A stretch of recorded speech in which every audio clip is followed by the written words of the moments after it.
At first glance, deciding which language to use in schools, in government offices, and on street signs might seem like simple bureaucracy.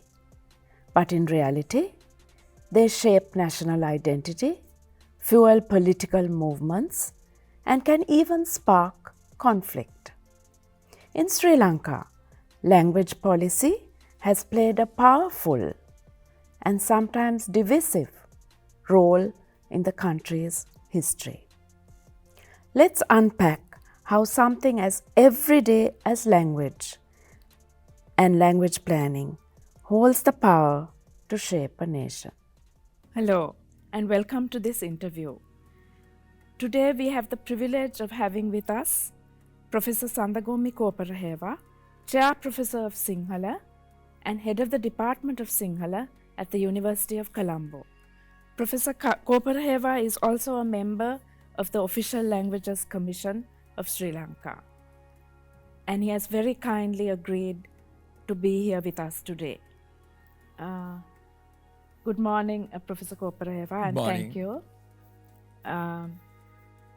To start off with, can you briefly define what language policy and planning is?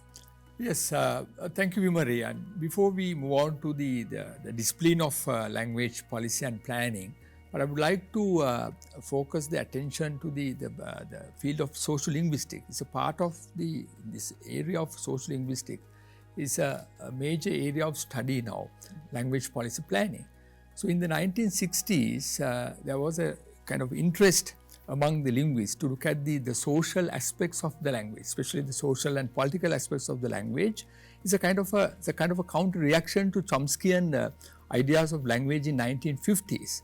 So look at it now. The Chomsky's ideas were basically look at the language as a kind of autonomous system, but as a reaction to that in 1960s, from US and also from British, the linguists started to look at the more on the social and political and also from anthropological perspective on language. And at the same time, there was another kind of a social and kind of political movements for independence, especially the African and the Asian states became independent in 1950s and 60s. So in most of the countries, they face the issue of what you call the language, the official language problem. Mm-hmm.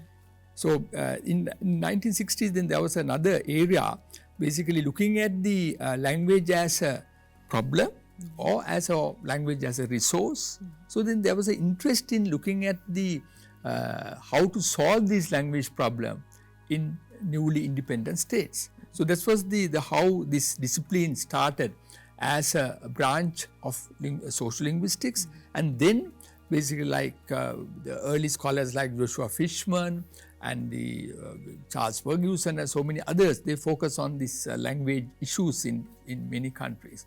So in terms of language planning, there are two aspects. One is language planning and other one is the language policy. Mm-hmm. So they both look at the focus on the social and political aspects of language, especially in the language in social and political life. And the language planning is basically looking at the focus on language problems.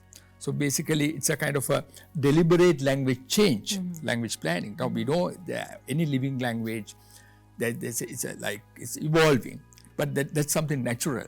But if we want someone wants to like make a change in the language, whether it is structure or the status of language, it's a language planning mm-hmm. effort. So the language planning is basically a deliberate language change, and there are maybe a body of ideas, laws, regulations, mm-hmm. or maybe beliefs, or at the same time it's maybe language practices. You want to change the language practice of a community. Mm-hmm. So it's language planning.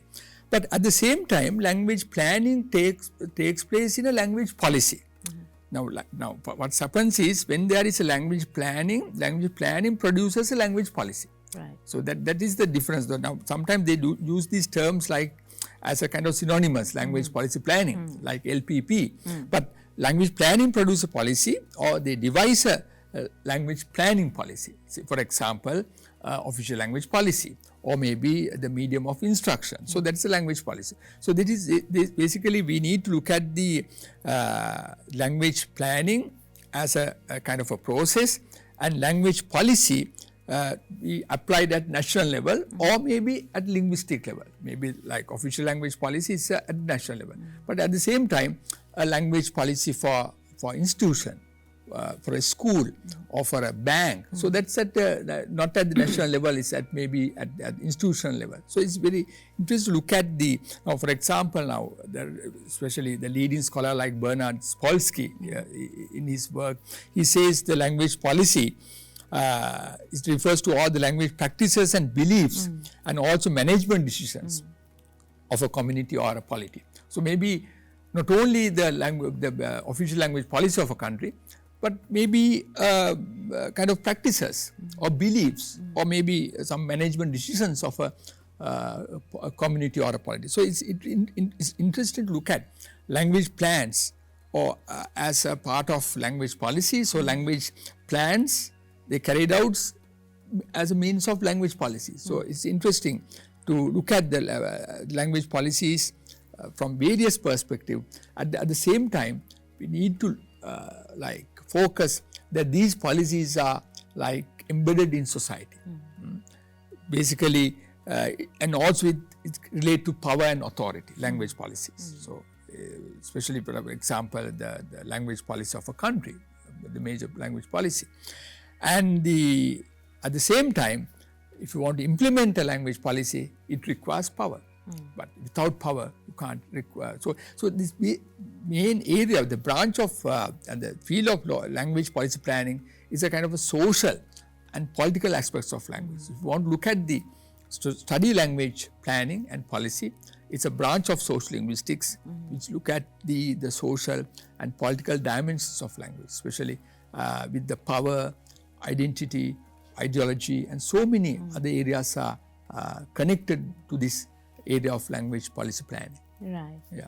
So as a result, a community whose language becomes an official language, that can also confer power on them as well. Exactly. Yeah, right? confer power, because once the when one language is this is mainly is about the language choice. Yeah. So when there are 2, 3 or languages, when one language is declared as an or national language or as official language, then that community, the community that speaks that language gets the power and the authority. So it's about the power and authority. Many linguists like Tollefson and also Norman Fairclough have defined and discussed this area of language and power. So language planning is embedded in, so as I mentioned, is embedded in society. And so this is it's about the power relations about language. Right. Yeah. Okay. So I think we've covered the next question that I was going to ask, which is, do we need language planning and policy, and why? Yeah, but we need language policy because we use language for different purposes. Like, for example, humans use language for different purposes, and we have different goals, and we have different intentions to use language, and for planning a language for different objectives. So this is a part of the one, and at the same time we need to utilize, when you look at the language as a resource, a societal resource. Right? That was what idea of these 1960s, when they look at the especially newly independent states in both in Asia and Africa. They look at there were so many languages, like multilingual states both in Africa and Asia. They look at it as a linguistic resource and how to solve these issues. So one way is to language planning, to look at declaring official language and how to select official language for the country and the medium of instruction. So like Sri Lanka is one example. So it's again at the same time this language planning, do we need a language planning? Maybe to manipulate language as a social resource. How to manipulate them? Even whether it is government or maybe a group of individuals or an organization, they can manipulate language for their own kind of agendas and goals. So it's important to look at so not only the government but maybe the agencies, and also we need to look at the now for example we look at the for any project Now, for example, we'll be coming into that later. Now, Munidasa Kumaratunga. So, he in Sinhala. So, he had a different kind of agenda to purify the language. So, he wanted to like design a kind of a campaign to purify and protect the Sinhala language. So, the necessity is different. So, there are various purposes and various intentions of language planning. Right. So, can you just elaborate about what acquisition planning, corpus planning and status planning is? Because you did talk about Munidasa Kumaratunga and the language purism ideology. So, what changes had to be made, for example, for Sinhala and all of that? Now the basic kind of the two dimensions are the status planning. That's about the selecting a national language or an official language for a country. That is it affects the status of a language. Right. That's mainly a kind of a political kind of a agenda, maybe by the government, or but for example, as a linguist, I can't do some kind of status planning. So status planning is basically initial choice of a language. When it is a multilingual country, what language is official, or what language is important for the government work, for example, education and administration. So the status planning covers the status of a language. Yeah. Once the official language is declared as a part of the status planning, then we need to modify the structure of the language. That is internal to the language. So internal to the language means that we need to provide new grammars, we need to provide coin new words for the education, and we need to provide facilities for that language, for example, language manuals, spelling reforms and so many others. So corpus planning concerns with the internal structure of a language. For example, to teach science, we need new words, right? New words, vocabulary, scientific, technical vocabulary. So that's a corpus planning activity. And for teach languages, we need kind of new grammars, textbooks. So this is all corpus planning, dictionaries. And there is another one called acquisition planning. It's all about that. Now, recently, the scholars, they define it as language in education planning. So it's all about the efforts to spread and promote learning of a language. And recently, even in the literature, there is another dimension called the prestige planning. That is creating a favorable psychological background for the language. Now, for example, another example, even in a colonial period in Sri Lanka, British colonial period, many Sinhala scholars, they tried to promote Sinhala, the prestige of Sinhala, in reaction to English. So that was a kind of prestige plan. But mainly there are two aspects: the corpus planning and the status planning, and also the acquisition planning is also referred to the language in education. So all these three areas are very important in the study of language policy planning in a country. One example of prestige planning in Sri Lanka's recent history is the 2012 campaign English as a Life Skill. It was also known as Speak English Our Way.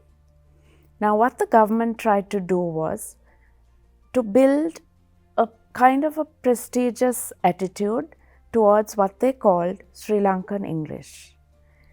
For that purpose, they used celebrities like Sanath Jayasuriya and Susantika Jayasinghe to tell the people how they learnt English, because they didn't have English at home and they were unafraid to speak English in the way that they do, like Sri Lankans. So this was one campaign that tried to promote a Sri Lankan English, and this is a prime example of prestige planning. Can you give us some examples of what kind of corpus planning went into Sinhala? Yes. Now, the corpus planning in Sinhala, I would like to divide into two phases. One is the colonial period. Now, the first corpus planning in Sinhala was carried out by the missionaries. For example, in the 19th century, they try to compile the dictionaries in the new sense, not all the lexicons, but for example, the missionary scholars like Benjamin Clough, Charles Carter, they wanted to preach the Christianity for the public, for the community. So they are the people who really started this corpus planning in the colonial period. And also some of these missionary scholars, they compile the readers and the textbooks in Sinhala. So that was in the colonial period. Then what happened after 1956, but even before 56, then there was a language movement carried by various scholars like Kumaratunga, and also by various monastic scholars like the Pirivena, right?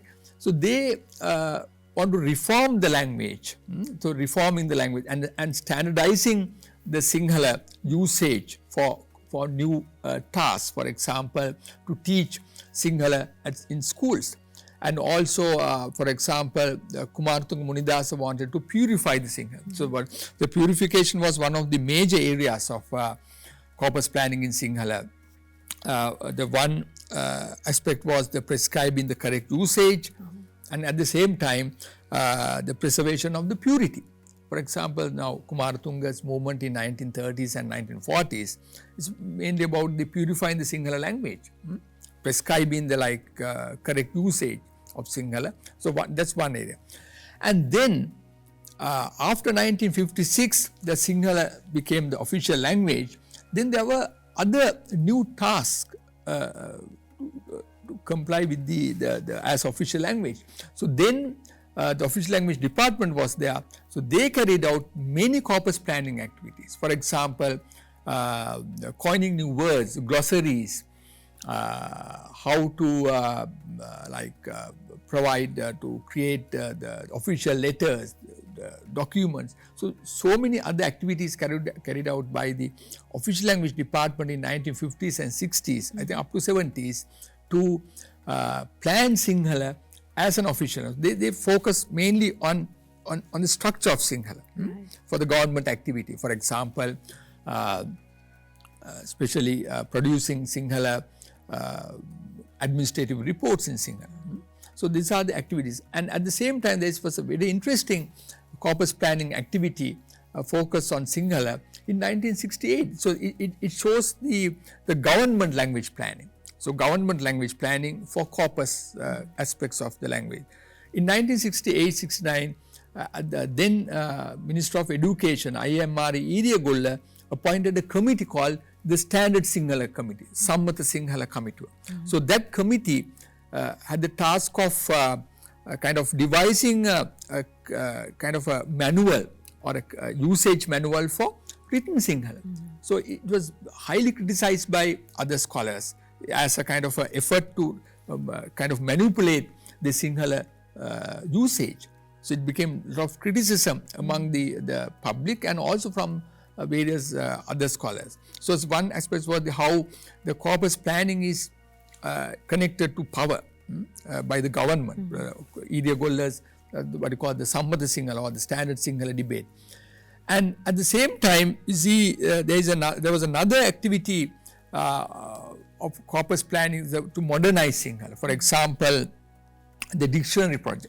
It was initially started by the mission by the colonial government, but in 1970s, 80s, there was an accelerated project to compile a Sinhala dictionary. Now, it's a kind of etymological dictionary with 26 volumes. So these are the major aspects of corpus planning that happened in after independence, and still these corpus planning activities are carried out by various individuals and also by the government agencies like Official Language Department, and also by other institutions like various language bodies. Now, for example, when we look at the language planning, the forces of language planning or the actors or the agents of language planning, the one is the government. Now, government language planning is one, that is the Official Language Department is there, or maybe a language commission, appointed by the government. But at the same time, there may be various non-government institutions, a group of individuals like, for example, 1941, Munidasa Kumaratunga founded a group of like-minded people called as a Hela Haula. The Hela Haula was a language movement. It's a language organization. Looked after the Sinhala language. There were similar movements in Tamil Nadu as well. And also apart from the government and the organization, but also individuals, like for example, a scholar like Martin Vikramasinghe, now in 1930s, 40s, in 50s. So he coined several new words for modern Sinhala. For example, in 1930s, he wrote a book on Darwin's evolution theory, Parinamavada. So he coined so many Sinhala terms for scientific Sinhala. And the other scholars like E.W. Adhikaram, there were so many like individuals. And recently, many other grammarians, like very recently, like Professor J.B. Disanayaka and others, they want to like new grammars for Sinhala. So it's like language corpus planning is not only limited to government, but it's also like conducted by the various other scholars, like individuals and all, and maybe the journalist. Now, for example, even in recent times, many media personalities, they try to regulate and modify the language, internal structure of Sinhala. So there are various aspects of corpus planning in Sinhala. Yeah. Right. If we think about the necessity of having status planning for a language, now I was interested in the fact that, for example, in the US and UK, there is no official language in their constitution. So in a way, is it because of colonialism that many Asian and African countries had to have like the task of choosing a national language and choosing, because it was a symbol of independence, right? Yeah, it's but national language became a symbol of independence, as you are right. Because before independence in Sri Lanka also there was a movement called Swabhasha. Swabhasha means not only Sinhala, but Swabhasha, own language. Own language was Sinhala and Tamil. This was considered, Swabhasha movement was a kind of a national language movement, right? So even this was in 1920s that, so it was also linked with the education, the media of instruction. So this was the mother tongue. So mother tongue education, then the national language. So then what happened was in many Asian countries and also in other African countries, was connected with the national movement. Now, for example, in 1930s, 40s, many language scholars or the language loyalists, this was part of the language movement, like Peda Sirisena, Kumaratunga and others, and basically the other scholars as well, even in India as well. So they were part of the language movement and also with the national kind of national language, national movement for the independence. So this was part of that. Then what happened, but what is interesting in Sri Lanka is, even before independence, there was an agreement to declare Sinhala and Tamil as official languages of this country. This was in 1944. Right. This is well before in India. In India, all these regulations were like implemented after independence.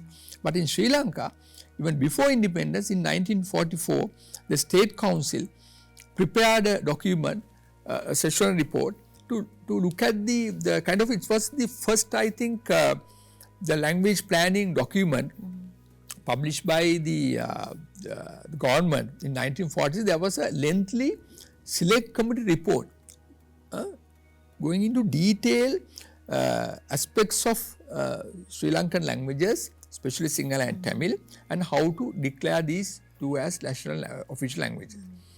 Then what happened was, in after independence, there was no such a kind of a movement for that. But even at the time, the first Prime Minister of Sri Lanka wanted to continue with English. That's what the policy was. The Senanayaka's policy was slowly. So that's what the slowly policy. Because of that, they didn't implement that 44 agreement for Sinhala Tamil. Then in 1950s, this became the politics. This was the politicization of the language problem, or the politics of language.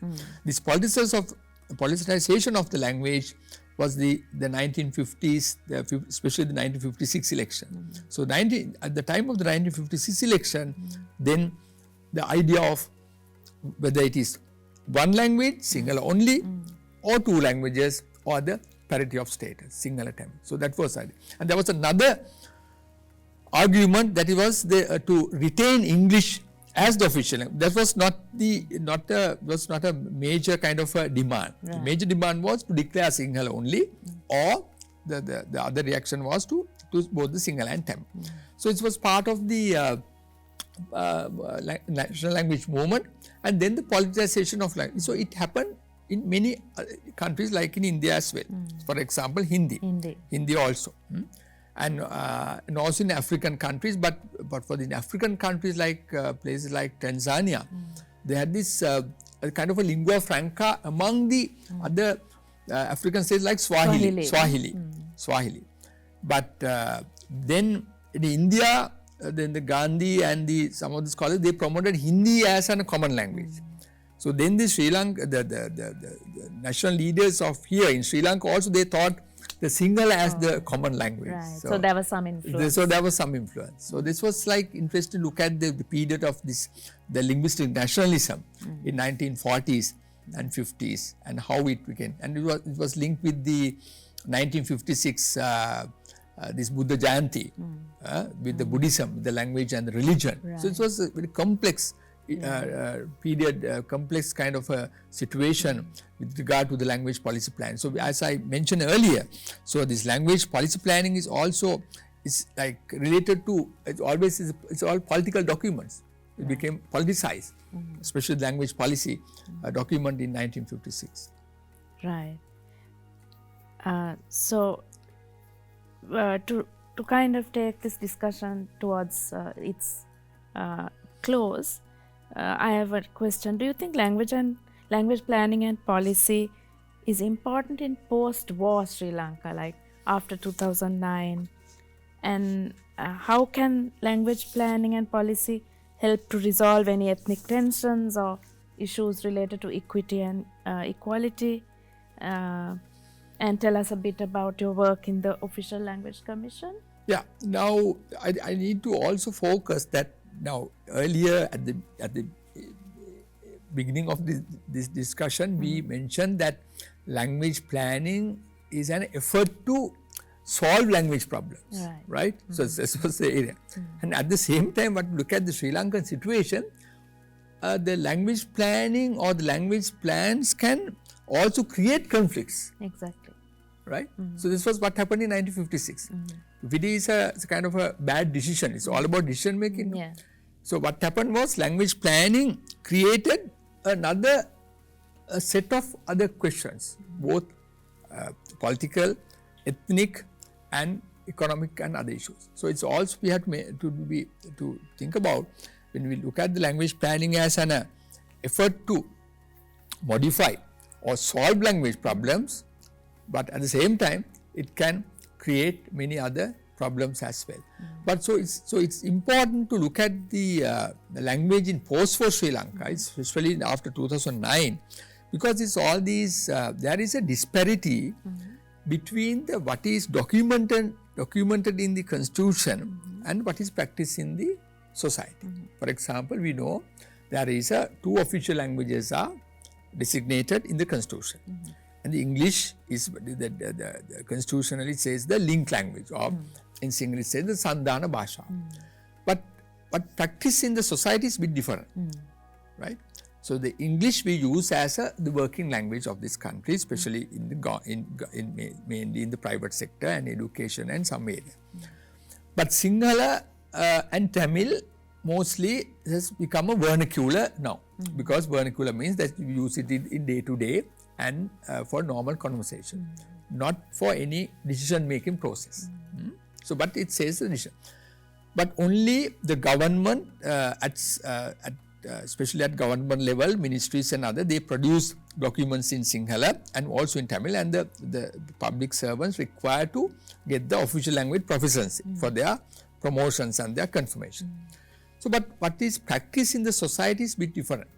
Now, but in the cities like in major cities like in Colombo, all these name boards, sign boards are in 2 languages or in 3 languages. But if you go to even in the Western province, in some remote areas, these name boards are not in 2 languages or it's only in 1 language. So, what is documented in the constitution and the actual language practices are different. So, that is it's happened in many countries, but it's one example is here. Now, having signboards only in Sinhala or only in English or just only in Sinhala and English is a problem. For example, there are signs related to danger warnings.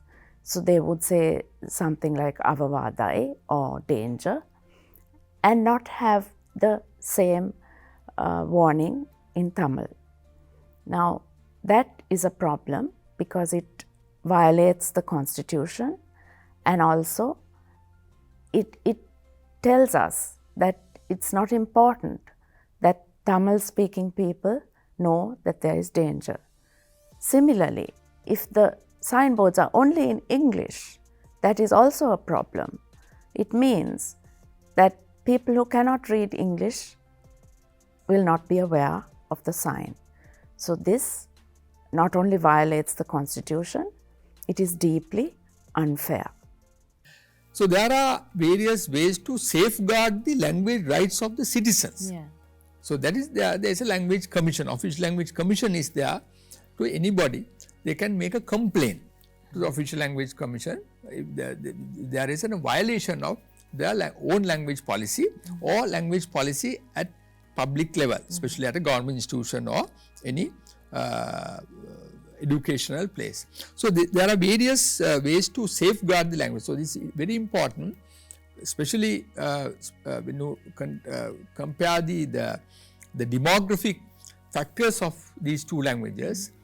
The Sinhala is a majority language in the southern areas, but it's a minority in northeast. But at the same time, the northeast, the Tamils, around 25% of the Tamil speaking people, I think half of them they don't live in northeast. They live in the southern the other parts of the Sri Lanka. Exactly. So, this is very important to look at. We see the northeast as the Tamil speaking, but most of the Tamils, the half of the Tamil speaking people live outside northeast. Then there is a need to safeguard their own language policy. But there are some few clusters or pockets of Tamil speaking people. So, there are some in those police stations, they recruit Tamil speaking officers for their needs. But at the same time, we need to look at, especially in the post-war situation, that we need to look at the identity to safeguard. So, ethnic identity is very important. So, that is linked to language, not with the religion. So, the ethnic identity is linked with the language.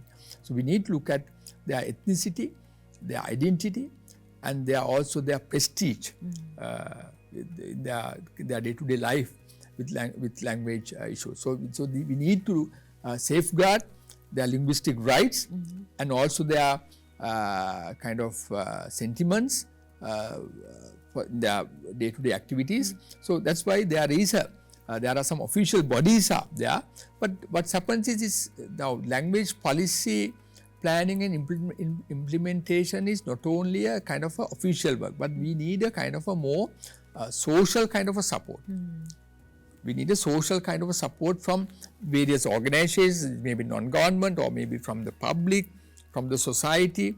Now, even the government has given a kind of a number to contact the language commission, or the official language department is there. There are some government level bodies they are